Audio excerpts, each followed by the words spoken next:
I've been in the Bitcoin and crypto space for over 10 years now. With my research, it's the investigation of the evolution of blockchain metaverse as a unique area of international law. And that kind of goes back to my previous research on political science, what is a state, what makes a state, with kind of the bigger idea or question of, with the powers and with the factual capability that blockchains and the ability to store private keys and encrypt data give individuals and other entities that may change the global international legal environment in some ways, because there's a shift in what states can do and where their sovereignty goes. Part of that, I'm doing part of a research project on DAOs in Finland. I'm a Cointelegraph contributor, written 2 books. The first one being a book about physical Bitcoins, which I'll get into in a moment, and the other one being a book about the history of the movement. So without further ado, I'll talk quickly about the, so we're talking about the narratives, the ideological narratives of the Bitcoin movement. And of course, connected to that, the wider blockchain and cryptocurrency movement. And I'll get off with a bit of history. So the cypherpunks were a group established on the west coast of the US sometime in the mid-'80s to late '80s. And the idea of the cypherpunks very broadly was that, there is huge technical innovation happening. There's dramatic changes going on. And there was a sort of distrust of the human system. There was almost this view that maybe just like we've had technology solve all kinds of technical problems, maybe we can replace human government with technology. Part of that was the idea that humans, in their view, are unreliable, because humans could change the law later. They could say that you own something, and then, 10 years from now, 100 years from now, the law could change. And they thought that, well, we should have a machine that is based on code that can't change, almost like someone might describe a religion that is ongoing. Now, whether or not that's something we want is debatable. But one of the key things that this movement needed was a currency, or some sort of way to exchange value outside of relying on the existing government system. So there's just a couple of quotes from that movement, but I don't think that's so important now. But pre-Bitcoin, within this movement, there was a attempt to create this currency. One of the first ones was something called B-Money by Wei Dai, which was actually quoted, referred to as a reference by Satoshi Nakamoto in the first Bitcoin white paper. And he wrote that in a crypto anarchy, the government's not temporarily destroyed, but permanently forbidden and permanently unnecessary. It is a community. It's a community where the threat of violence is impotent because violence is impossible, and violence is impossible because the participants cannot be linked to their true names and physical locations. In this article, I describe a protocol by which these services can be provided by untraceable entities, and that being B-Money, which is the forebearer of Bitcoin. Another one was called BitGold by Nick Szabo some years later. Someone else wrote about him. Szabo took a keen interest in free banking, a monetary arrangement advocated by economist Friedrich Hayek, where private banks issue their own currency and not bound by any particular state. Under such a system, it's completely up to the free market to choose which money to use. So these are some of the thoughts preceding Bitcoin. Now, when Satoshi launched Bitcoin, the Genesis block, the first Bitcoin block in, I believe, January 3rd, 2009, he included in this string a text. And that text was "Counselor on the brink of second bailout for banks," and the date. And that was, of course, the subject line title of the London Times newspaper. And that can be understood as being kind of a timestamp to prove that this happened on this day, because it couldn't have been written before that date, because that's when the paper came out. But many have theorized, I believe accurately, that this was also a reference to the reason of Bitcoin. That being that this was 2009, just after the great financial crash of 2008. This was a bailout, which means that the government was printing money, which means that there was some sort of inflation being caused. And it seemed that Satoshi was against this in some manner by creating a digital token that could not be inflated based on a chancellor, for example.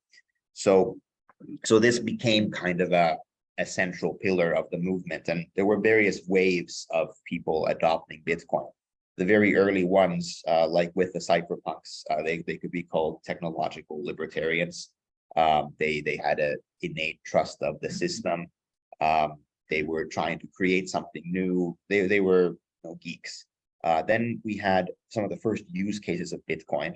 WikiLeaks, which was many of us know what that was. Julian Assange published various classified documents of the US government. And then naturally, the US government tried to block donations by blocking credit cards, PayPal, bank accounts. And then the WikiLeaks started accepting Bitcoin. And actually, as a response to that, Satoshi was unhappy about it because he said that, I wish we had got this attention any other way. Now we're going to be in the spotlight and the movement might not survive, which of course it did. Another group of people that came in at this point was business types who were looking for a low-cost payment network, which arguably was the original reason and idea of Bitcoin. The idea of digital gold, so much that a lot of precious metals enthusiasts, Austrian economists have promoted. It's not necessarily what the white paper itself tried to sell, but these are two very big narratives within the Bitcoin community today.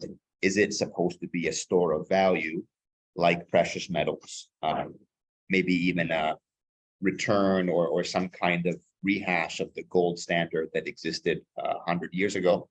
Or is it trying to be efficient money, something that you can efficiently transfer quickly between people over long distances, over communications channels without relying on another government infrastructure? So these are competing, and maybe they can exist at the same time, maybe not. Of course, then we've had speculators come in that don't necessarily have an ideology.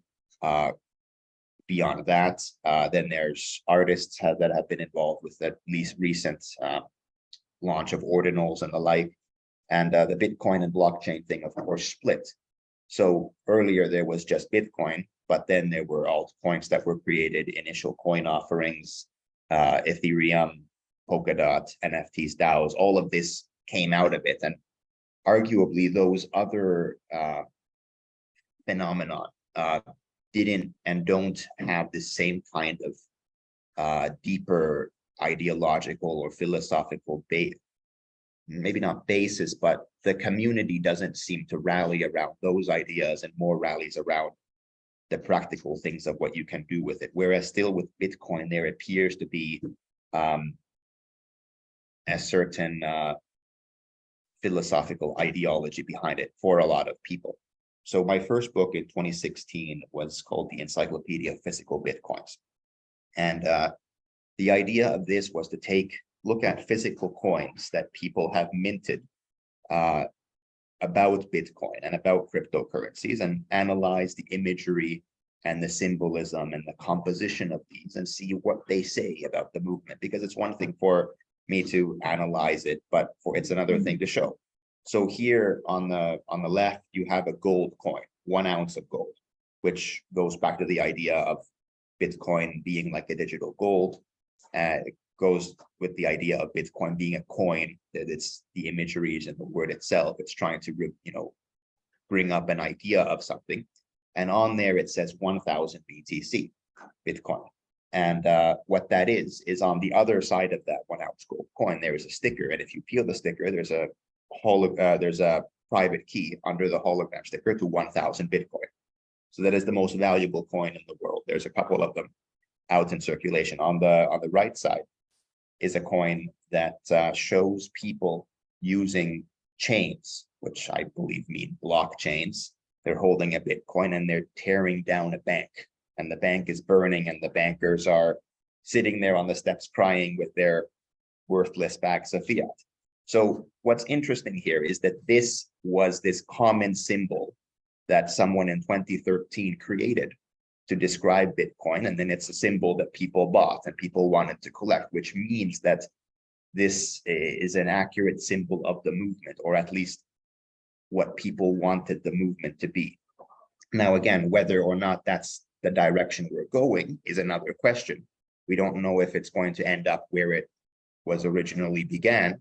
Of course, as more people join the movement or join Bitcoin, the meaning of it changes. So we may very well end up with something entirely different, but it's interesting to understand that that was the original purpose and idea, and how that aligns and explains perhaps why Liberland and Bitcoin are, why there's an overlap, because these are two very different things. Just very briefly, there's 3 more pictures here of coins. These are pictures of Satoshi. People are imagining anonymous and how to portray that. There's the Silk Road, which of course was one of the first, probably the first use case of Bitcoin, which was buying illegal drugs on the darknet, which was shut down.